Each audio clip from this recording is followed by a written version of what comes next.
Welcome back to our YouTube channel. ಇವತ್ತೇನು special ಅಂತ ಅಂದ್ರೆ ಇವತ್ತು ಒಂದು ಯೂನಿಕ್ ಆಗಿರೋ ಟೆಂಪಲ್ ಬಂದಿದೀವಿ. ತುಂಬಾ ಹಳೆ ಟೆಂಪಲ್ ವಜ್ರಮುನೇಶ್ವರ. ಇದು ಕನಕಪುರ ರೋಡು ತಲಗಟ್ಪುರ ಹತ್ರ ಬರುತ್ತೆ. ಇದು ಇವತ್ತೇ ನಾನು ಫಸ್ಟ್ ಟೈಮ್ ಬಂದಿರೋದು. ತುಂಬಾ ಚೆನ್ನಾಗಿ ಹೇಳ್ತಾ ಇದ್ರು ಟೆಂಪಲ್ ತುಂಬಾ ಚೆನ್ನಾಗಿದೆ ಆ ತರ. ಅಲ್ಲಿ ನಾರ್ಮಲ್ ಆಗಿ ಇಲ್ಲಿ ನಾನ್ ವೆಜ್ ಮಾಡ್ತಾರೆ. ಇವತ್ತಷ್ಟು ಜನ ಇಲ್ಲ, ಇವತ್ತು ವೀಕ್ ಡೇಸ್ ಆಗಿರೋದ್ರಿಂದ. ಸೊ ಅದಕ್ಕೆ ಬನ್ನಿ ಯಾವ ತರ ಇದೆ ಅಂತ ತೋರಿಸ್ತೀನಿ. ಹೆಂಗೂ ಜನ ಇಲ್ಲ, ನೀಟಾಗಿ ತೋರಿಸ್ತೀನಿ ಯಾವ್ಯಾವ ಪ್ಲೇಸಸ್ ಹೆಂಗಿದೆ, ಯಾವ ತರ ಇದೆ ಈ ದೇವಸ್ಥಾನ ಅಂತ. ತುಂಬಾ ಹಳೆ ದೇವಸ್ಥಾನ ಇದು. ಬನ್ನಿ ಹೇಗಿದೆ ಅಂತ ತೋರಿಸ್ತೀನಿ.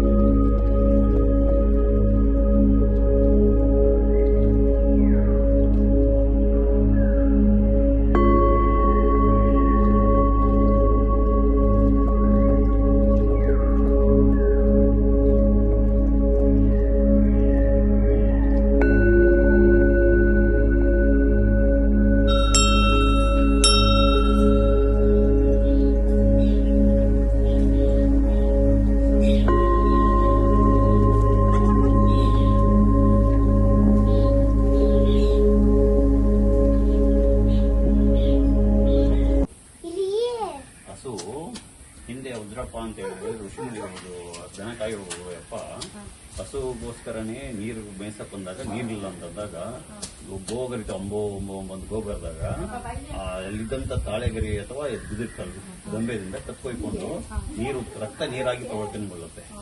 ಅವಾಗ ಅದು ಉದ್ಭವ ತೀರ್ಥ ಇವಾಗೂ ಇದು ಹರಿಯುತ್ತೆ.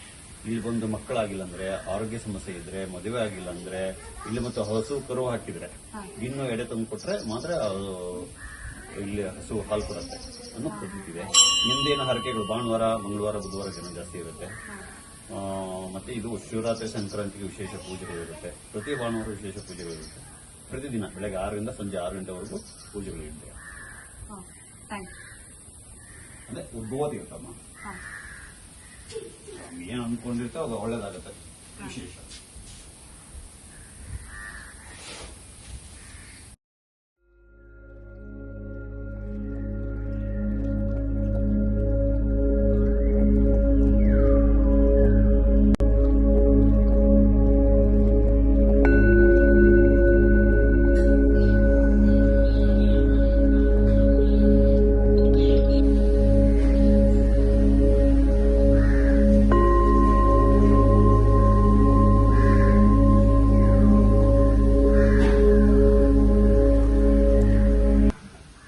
ನೋಡಿ, ಗುರುಗಳು ಹೇಳಿದ್ದು ಇದೇ ನೀರು, ಇದ್ರ ಬಗ್ಗೆನೇ ಹೇಳ್ತಾ ಇದ್ದಿದ್ದವರು.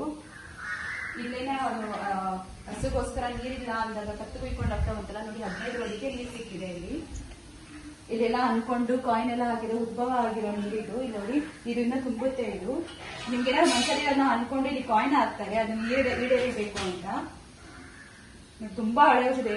ಸುಮಾರು 800 ವರ್ಷಗಳ ಹಿಂದೆ ಇದು ದೇವಸ್ಥಾನ ಇದಾಗಿದೆ. ಈಗ ಮಾಡರ್ನ್ ಆಗಿ ಸ್ವಲ್ಪ ಕನ್ಸ್ಟ್ರಕ್ಷನ್ ಮಾಡಿದ್ದಾರೆ. ಇದೆಲ್ಲ ಜಾಗಗಳೆಲ್ಲ ಸ್ವಲ್ಪ ನೋಡಕ್ಕೆ ಜನ ಜಾಸ್ತಿ ಇದ್ದಾಗ ಅನುಕೂಲ ಆಗಲಿ ಅಂತ.